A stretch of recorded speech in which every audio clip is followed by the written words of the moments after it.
ተመልካቾቻችን እንደምን ዋላችሁ እንደምን አረፈዳችሁ እንደምን አመሻችሁ በያላችሁበት የሰዓት አቆጣጠር ዕለታዊ አበይት ጉዳዮች የተሰኘው ፕሮግራማችን አሁን ጀመረ። እስከ ፕሮግራማችን ፍጻሜ ድረስ አብራችሁን እንድትቆዩ በአክብሮት እንጋብዛለን። አድማጭ ተመልካቾቻችን ወደዚህ ቻናል የመጣችሁ የገባችሁ እስካሁን ሰዓት ድረስ እንኳን በሰላም ገባችሁ። ሁልጊዜም እንደምናደርገው ፈጠን ብላችሁ የገባንበት ቻናል ላይክ በማድረግ ሼር አድርጋችሁ ለሌሎች እንዲደርስ በማድረግ የእናንተን ትብብር እንጠይቃለን። ከዚያም እንግዲህ ለዕለቱ በተመረጠው ርዕሰ ጉዳይ ለዛሬ ያልነውን መረጃ ለእናንተ እናቀርባለን። ምልከታዎቻችንም እንዲሁ እናጋራችኋለን። አብራችሁን ስለምትሆኑ ስለምትደግፉንም ከጎናችን ስለምትሆኑ ሁልጊዜም ልባዊ ምስጋና አለን። አሁን እስከገባንበት ጊዜ ድረስ ያላችሁት ጥሩ ሊባል በሚችል ደረጃ ላይክ አድርጋችኋል። ስንቶቻችሁ ሼር አድርጋችሁ በየፌስቡክ ገጾቻችሁ እንደለጠፋችሁ የቀጥታ ስርጭት ጀምሯል በሚል ጽሑፍ ጋር እንድትለጥፉት በኤክስ ገጻችሁ ወይም በትዊተር ገጻችሁም ላይ እንደዚሁ ሊንኩን ብትለጥፉት መልካም ነው። ከዚያም በሜሴንጀር ቴሌግራም እና ዋትሳፕ መላካችሁን እርግጠኛ ሁኑ። ይህን ካደረጋችሁ በኋላ ትከታተሉናላችሁ። የእናንተን ኃላፊነት ከተወጣችሁ በቀኝ በኩል ያለችውን የልብ ቅርጽ ኦል ዘ ታይም እሱን ታፕ በማድረግ የኢምፕሬሽኑ እንዲጨምር ማድረግ ይጠበቅባችኋል። ለምታውቋቸው ሰዎች ደግሞ ኢንፐርሰን በሜሴንጀር ሊሆን ይችላል፣ በዋትሳፕ ሊሆን ይችላል፣ ቴሌግራም ሊሆን ይችላል፣ መደበኛ ቴክስት ሊሆን ይችላል። ብቻ በተመቻችሁ መንገድ ይሄ ስርጭት ጀምሯል እና ተከታተሉ ብላችሁ መረጃው እንዲደርሳቸው የበኩላችሁን ጥረት እንድታደርጉ ከወዲሁ ለማሳሰብ እንወዳለን። በድጋሚ አብራችሁን ስለምትሆኑ ልባዊ ምስጋናችን ይድረሳችሁ። ዛሬ ቆይታ የምናደርግበት ርዕሰ ጉዳይ በኢትዮ ሱዳን ድንበር የተካሄደው ከባድ ውጊያ፣ የሻዕቢያ አዲስ አቅጣጫ፣ የአፍሪካ ህብረት ውሳኔ የሚሉ 3 ወሳኝ ጉዳዮችን እናነሳለን። ከዚያ በፊት ለዕለቱ ይጠቅማሉ ያልናቸውን መረጃዎችም እንደዚሁ እናጋራችኋለን። አድማጮቻችን በድጋሚ አብራችሁን ሁኑ። በሱፐር ቻት በሱፐር ስቲከር ድጋፍ የምታደርጉ እናመሰግናለን። ድጋፍ የሚያደርጉትን ደግሞ ሌሎቻችሁ እንደዚሁ በማመስገንም ጭምር አብራችሁ ተሳተፉ። ኢትዮ ሰገነት ዌብሳይት ሊንክ ፒን ይደረግላችኋል። ያልተመዘገባችሁ እንድትመዘገቡ የተመዘገባችሁትን ሌሎች ሊመዘገቡ ይገባል ለምትሏቸው እንድታደርሱ ነው በደጋግመን የምንጠይቀው። በተለይ አሁን የገባንበት ቻናል አዲስ ቻናል እንደመሆኑ ሰብስክራይብ ሳታደርጉ እየተከታተላችሁ ያላችሁ ሰብስክራይብ አድርጉ። ሰብስክራይብ ሊያደርጉ ይገባል ለምትሏቸውም እንደዚሁ ላኩላቸው። በኢትዮ ሱዳን ድንበር የተካሄደው ከባድ ውጊያ፣ የሻዕቢያ አዲስ አቅጣጫ፣ የአፍሪካ ህብረት ውሳኔ 3 ወሳኝና መሰረታዊ ጉዳዮች እናነሳለን። ከዚህ ባሻገር እንደ መረጃ ለእናንተ መድረስ ካለባቸው ጉዳዮች መካከል አንዱ የተወሰኑትን እናነሳለን። ለምሳሌ የኢትዮጵያ ብሔራዊ ባንክ 1.3 ቢሊዮን ተጭበረበርኩ ብሏል። ማን ያጭበረበረው? የሳይበር ጥቃት በ115% ጨምሯል ይላል ይሄው ተጠቃሁ የሚለው ባንክ። እነማን ይመሩታል? እነማን ያጭበረብራሉ? እነማን ምን ያደርጋሉ? የሚታወቅ ነው። የአፍሪካ ህብረት ውሳኔ በዋናው ርዕሰ ጉዳይ ስላለሱን እናነሳለን። የኤርትራ መንግስት አዲሱ አቋም ምንድን ነው የሚለውንም እናነሳለን። ከኛ ጋር ቆይታ አድርጎ በድጋሚ ከልብ እናመሰግናለን። አሁንም ደጀኔ የምንጊዜም ደጋፊያችን ሱፐር ቻት ድጋፍ በማድረግ ምንጊዜም ከጎናችሁ ነኝ በማለት ጀምሯል። ደጀኔን እያመሰገናችሁ ላላችሁ ለእናንተም ምስጋና ይገባል። አድማጮች አንድ መሸጋገሪያ እናደርግና ወደ ርዕሰ ጉዳያችን ወደሚወስድን አጀንዳ እንገባለን። ከመሸጋገሪያ በኋላ እንገናኛለን። ሼር አድርጉ፣ ላይክ አድርጉ፣ ተከታተሉ።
አድማጮቻችን በድጋሚ አብራችሁን ስለሆናችሁ እናመሰግናለን።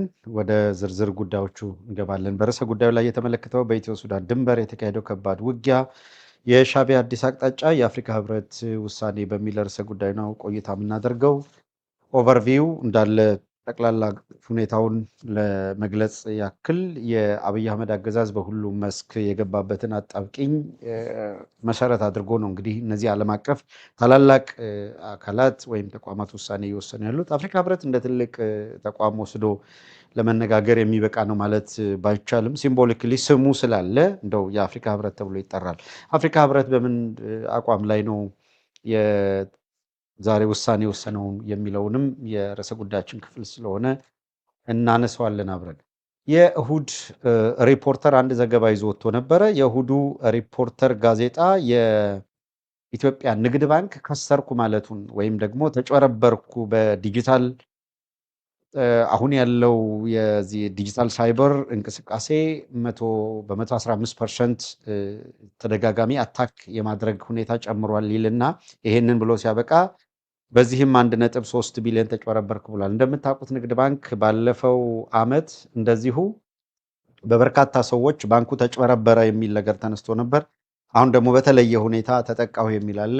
ዞሮ ዞሮ መጀመሪያ ባጫጊና በኋላም አቤሳኖ የተፈራረቁበት ንግድ ባንክ እርቃኑን እየቀረነ ያለው የአቤሳኖ የሚመራው ንግድ ባንክ ፐርፐዙም በአጠቃላይ ንግድ ባንክን ወደ እና አቤሳኖ እጅ ሲያስገቡትና አብይ አህመድ መሰረታዊ ዓላማቸውም ግልጽ ነበረ እና ዋነኛ ዓላማቸው ይሄንን የፋይናንስ ተቋም መክበብ ነው።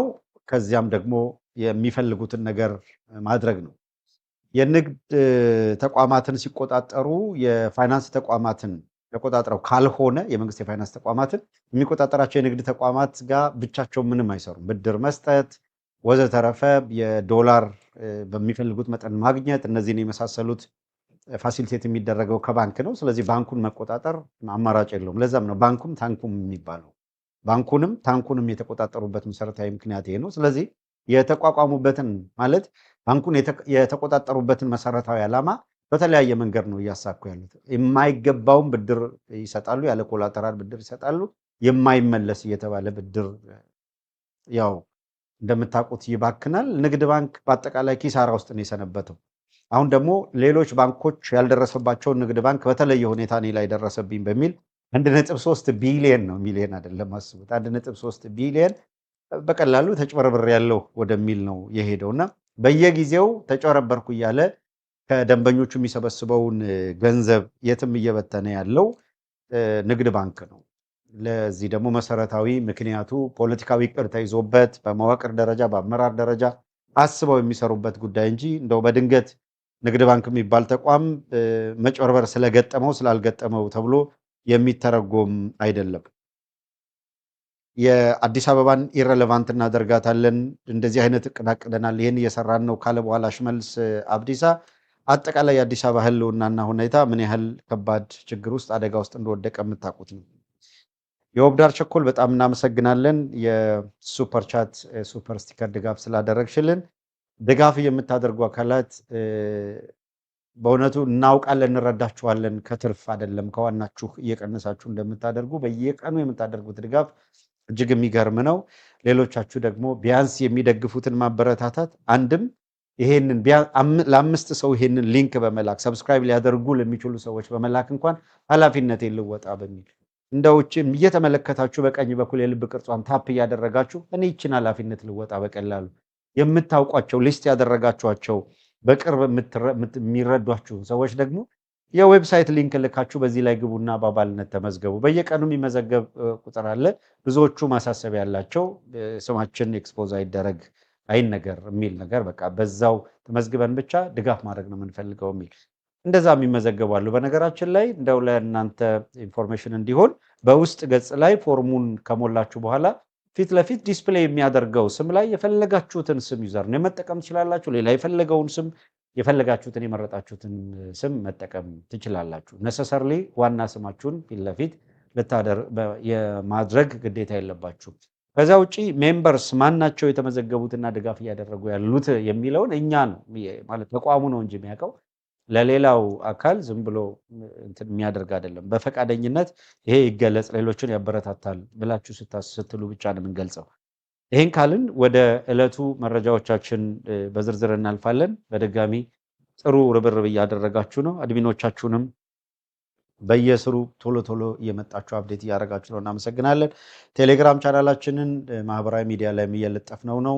ጆይን እንድታደርጉ ብትቀላቀሉ ተተርፋላችሁ። አሁን በርከት ያሉ መረጃዎች ወደዚህ ወደ ዩቲዩብ ቻናል ማናመጣቸውም በዚሁ አጋጣሚ ልንገልጽላችሁ የምንፈልገው በፌስቡክም በሌላም የማንለቃቸውን መረጃዎች ቴሌግራም ላይ ግን በቀላሉ ማድረግ ስለሚቻል በቴሌግራም ቻናሎቻችን እና የዋትሳፕ ክሬት ያደረግናቸው ግሩፖች አሉ። እነዛ ላይ ጆይን ብታደርጉ መልካም ነው። ቶሎ ቶሎ መረጃ እንለዋወጣለን፣ ስራም ሲኖር እንቀባበላለን። ይህንን በማድረግ ጉዟችንን የተቃና ማድረግ ይጠበቅብናል። እንግዲህ የአብይ አህመድ አገዛዝ ያው ፕሮፓጋንዳ ላይ እንደተጠመደ ነው። ከሰሞኑ በዚህ በኩል ማረኩ፣ በዚህ በኩል ይሄን አረኩ እያለ ሚሊሻዎች ያሰልፋል። እጅ ሰጡኝ ይላል። ክላሽ እንደ ጨፈቃ ምናምን ይሄ እንደ ደመራ በየቦታው ላይ ኮልኩሎ ደግሞ እንደዚህ ቪዲዮ ይቀርጻል። እነዚህ ሁላ የሚደረጉ ጥረቶች የእውነት ለመናገር ተስፋ በማድረግ ሳይሆን ከተስፋ መቁረጥ የሚመነጩ ናቸው። እውነት ለመናገር ይሄንን ስንል ምን ማለት ነው የሚለውም ግልጽ ነው። ተስፋ ያለውና በእርግጠኛነት ኃላፊነቴን እየተወጣሁ ነው ብሎ የሚያስብ ማንኛውም መንግስት ተብሎ ሊጠራ የሚችል አካል በዚህ ደረጃ የውሸት ፕሮፓጋንዳ ለመስራት የሚረባረብበት ምንም ምክንያት የለም። እንደዚህ ያለ የውሸት መንተፋተፍ የሚመነጨው ከበታችነት ስነ ልቦና ነው። ተጠቅቻለሁ ከሚል ስነ ልቦና የሚመነጭ ነው። በፕሮፓጋንዳ የበላይነት ለመያዝ ሙከራ የሚደረገው በአንድ በኩል ከወራት በፊት እንደምታውቁት የለም ሁሉንም ተደምስሰዋል፣ አሁን ሲግኒፊካንት ሊባል የሚችል ኃይል የለም፣ ምንም ተራ እንቅስቃሴ ነው የሚያደርጉት፣ አሸንፈናል ወዘተረፈ ይሄንን ነበረ ሲሉ የነበሩት እና የለቃቀምን ነው ለክልሉም ስጋት አይሆኑም ወደሚል ከተሸጋገሩ በኋላ ተመልሰው ደግሞ እንደገና ድረሱልን የሚል ጩኸት እያሰሙ ነው የሚገኙት። በዛሬው ዕለት በርዕሰ ጉዳይ እንደምታዩት በኢትዮ ሱዳን ድንበር አካባቢ በጣም ከባድ የሚባል ውጊያ ነው ሲካሄድ የዋለው። ያገዛዙ ኃይል እጅግ መጠነ ሰፊ ጦር ወደዛ ወደ ኢትዮ ሱዳን ድንበር አካባቢ አንቀሳቅሷል። ይሄም አንድ ፕላን አቅደዋል። ሁልጊዜ እንደምታውቁት 30 ቀን እቅድ አላቸው። በአንድ ወር ውስጥ የተለየ ኦፕሬሽን በመስራት ሁለት ነገር እናሳካለን የሚል እቅድ አላቸው። አንደኛ በዚህ በሸዋ አካባቢ አሁን ይሄ የምንነግራችሁ መረጃ አገዛዙ በየቀኑ ምን እያደረገ ነው የሚለው ግልጽ ነገር እንዲኖራችሁ በማሰብ ነው። በሸዋ አካባቢ ላይ ለአንዴና ለመጨረሻ ጊዜ እናደርገዋለን ያሉትን የማጥቃት እንቅስቃሴ ለማድረግ ዝግጅት እያደረጉ ነው የሚገኙት። ለአንዴና ለመጨረሻ ጊዜ ባሉት በዚህ የማጥቃት እንቅስቃሴ እጅግ መጠነ ሰፊ የድሮን ጥቃት እንጠቀማለን ብለዋል፣ ወይም ደግሞ ይሄን ለማድረግ ዝግጅት አድርገዋል።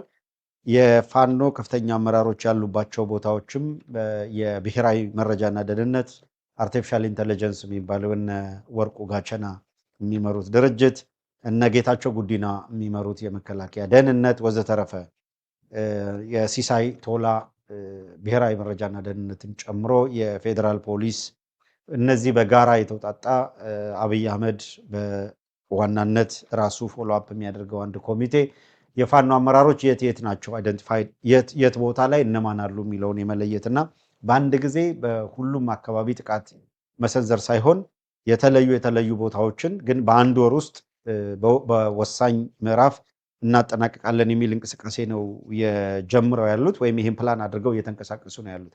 በዋነኛነት ያተኮሩት በመጪው አንድ ወር ውስጥ ዋና ታርጌት ይደረጋል ተብሎ የታሰበው ሸዋ ነው። በሸዋ ላይ ታርጌት ያደረጉት በአንድ በኩል ሁለቱን አደረጃጀቶች አሁን ጤናማ ግንኙነት ፈጥረው የጋራ ግንባር ይዘው ምንድነው አገዛዙን እያጠቁ ነው የሚገኙት። ነገር ግን ሁለቱ አካላት ወደ ግጭት ሊገቡ የሚችሉበትን ማንኛውንም መንገድ ፋሲሊቴት ለማድረግ ለማመቻቸት ጥረት እያደረጉ ነው የሚገኙት። ይሄንን የፈለጉት ለምንድን ነው? አንደኛውን አደረጃጀት በልዩ ሁኔታ በልዩ ኦፕሬሽን ለማጠናቀቅ አለብን የሚል ነው። በተለይም የአፋሃድ የሚባለው የአማራ ፋኖ ህዝባዊ ድርጅት በውስጡ አገዛዙ እንደ ኤጀንት አስቀምጧቸው የነበሩ አካላት አሁን ተጠራርገው ተለቅመው ከወጡ በኋላ ድርጅቱ በጥንካሬ ባለውበት እቀጥላለሁ የሚል እንቅስቃሴ በመጀመሩ ምክንያት እንዲያከትም ለማድረግ በዋነኛነት እዛ ላይ የመረባረብ እንቅስቃሴ ነው ያለው። በአፋብኃ በኩል ከአፋብኃ መዋቅር እስካሁን ሎቢ እያደረጉና እያስከዱት ያለ የለም። በሁሉም መስክ ጥረት እያደረጉ ያሉት በጎጃምም፣ በሸዋም፣ በቤተ አማራ ወሎም፣ በጎንደርም የማስከዳት እንቅስቃሴን ጥረት እያደረጉ ያሉት በኤጀንትነት አስቀምጧቸው የነበሩ እነዚህ አምስተኛ ረድፍ የሚባሉት አካላት እነ ማስረሻ ሰጤ ሲሰሩት የነበረውና የነሱ መስመር ላይ ነበሩ ተብለው የሚታሰቡ ከተራውም እነሱን መልቀም ነው። ሁለተኛ እውነት ለመናገር እነ ማስረሻ ከገቡ በኋላ ያደረጉት ከዚህ ከቤተ አማራ ወሎም እነ አርበኛ ኮሎኔል ፋንታውን መዋቅር ውስጥ የአማራ ፋኖ ህዝባዊ ድርጅት የወሎ ጠቅላይ ግዛት ቤተ አማራ ወሎ ጠቅላይ ግዛት ስር ያሉ የነበሩ እንደነ ኢያሱ አበራ አይነት የተወሰኑ አካላት መረጃ ይዘው ስለተንቀሳቀሱ አሁን እያደረጉ ያሉት በተለይ ጎንደር አካባቢ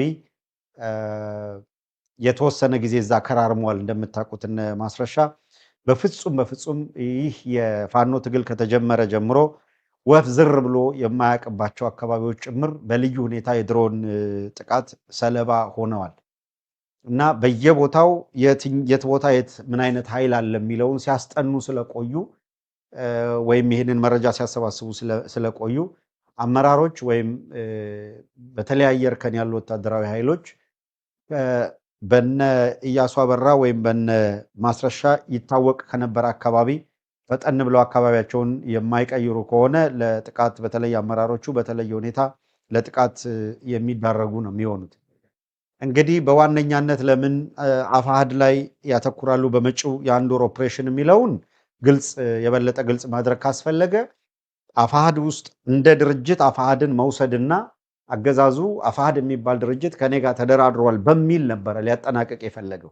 ይሄ ሁኔታ ሳይሳካ ቀርቶ የከሸፈው በአፋሕድ ውስጥ የአመራር ለውጥ በማድረግ ድርጅቱን የመቆጣጠር እንቅስቃሴ የአምስተኛ ረድፍ እንቅስቃሴ በሚካሄድበት ጊዜ በዋነኛነት ይህንን ኃላፊነት በመውሰድ በድርጅት ውስጥ የአምስተኛ ረድፍ እንቅስቃሴ ተጀምሯል። ይህንን ነገር በአጭሩ መግታት የማትችሉ ከሆነ ለአመራሮቹም ለራሳችሁም ስጋት ነው። ሁለተኛ በየደረጃው ያሉ ሌሎች አካላትንም የጥቃት ሰለባ ታደርጋላችሁ በሚል ነው ሰፊ ክርክር ውስጥ ጭቅጭቅ ሊባል በሚችል ደረጃ ገብተን ስንነታረክ የነበረው። በአንድ በኩል ድርጅቱ የተጠቃ አድርጎ በማሰብ አመራሮችም ሄጅቴት ማድረግና የሚነገራቸውን አለመቀበል አይነት ሁኔታዎች ነበሩ። ትንሽ ዳተኝነት ማለት ነው። ፈጣንና ወቅቱን የጠበቀ እርምጃ ወስዶ በፍጥነት ይሄንን የአምስተኛ ረድፍ ከመንቀል ይልቅ በመካከላችን ችግር ይፈጥራል፣ ስለዚህ እናስታማቸው የሚል መዘናጋት ውስጥ መግባታቸው ነው ከባድ ሊባል የሚችለውን አሁን እየከፈሉ ያለውን ዋጋ እያስከፈለ ያለው። ልዩ ፍቅር በጣም ከልብ እናመሰግናለን። ድል ለዲሞክራሲ በጣም እናመሰግናለን ለሱፐር ቻት ሱፐር ስቲከር ድጋፍ። አሁን ደግሞ በዩዘር ኔም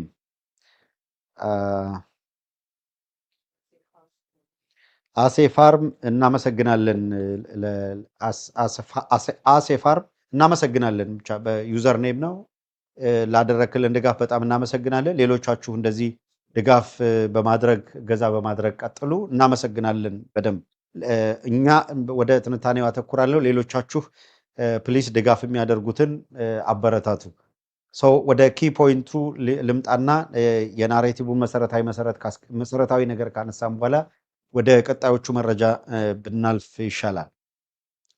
ስለዚህ የአፋሕድ ላይ ያነጣጠረው ነገር በሊደርሺፑ አካባቢ ፈጣን የሆነ እርምጃ መውሰድ ሲገባ ትንሽ መዘግየት ቀላል የማይባል ዋጋ አስከፍሏል።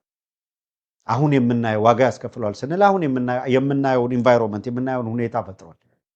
ስለዚህ እነዚህ አካላት እዛው ድርጅት ውስጥ ተቀምጠው ሲያበቁ መረጃ ሲሰበስቡ በሚቻለው መጠን የፋኖ አንድነት እንዳይመጣ ዌል ካልኩሌትድ የሆነ የተጠና እንቅስቃሴ በድርጅት ውስጥ ሲያደርጉ ለድርጅቱ አይን የሚባሉ ሰዎች የድሮን ጥቃት ሰለባ እንዲሆኑ ሲያደርጉ በብዙ መልኩ መሰል ወንጀሎችን ሲሰሩ የቆዩ ናቸው። በአማራ ሕዝብ የህልውና ትግል ላይ ከፍተኛ ደባ እየፈጸሙ የነበሩ አካላት ናቸው።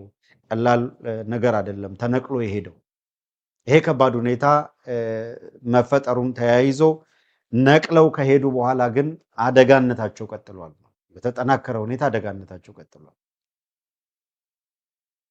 ሰው በቃ ሄደዋል ብሎ ችላ ተብሎ የሚቀመጥ ሳይሆን ከሄዱ በኋላ እያደረጉ ያሉት ነገር አንደኛ በየደረጃው ያሉ አካላትን አሁንም እየደወሉ ሎቢ እያደረጉ ነው የሚገኙት።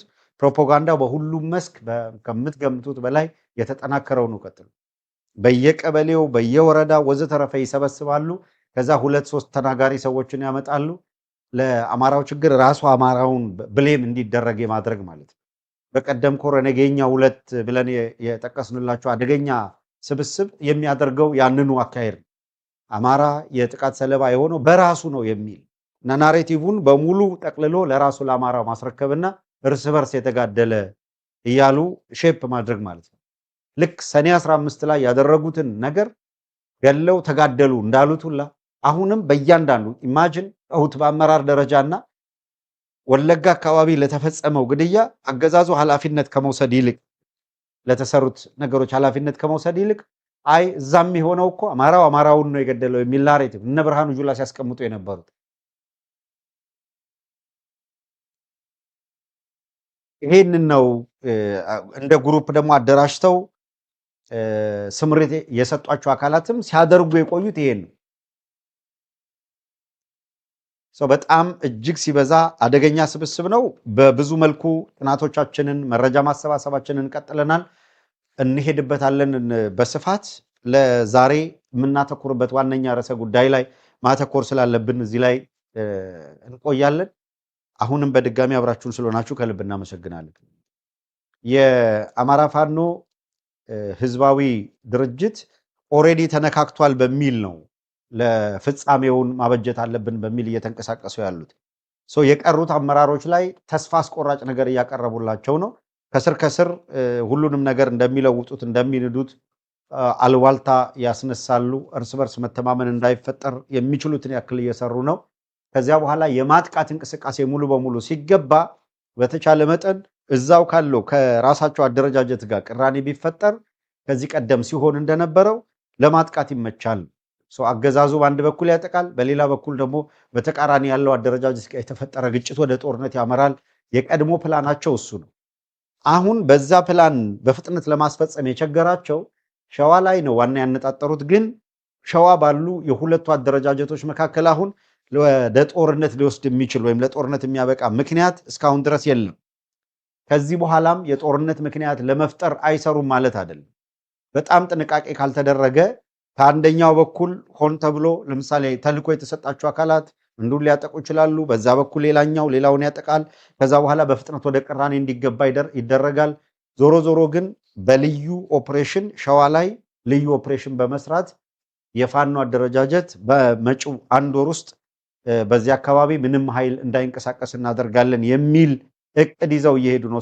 መጠነ ሰፊ ማጥቃት ሸዋ ላይ ሊካሄድ እንደሚችል ከወዲሁ መረጃውን እያደረስን ነው የምንገኘው።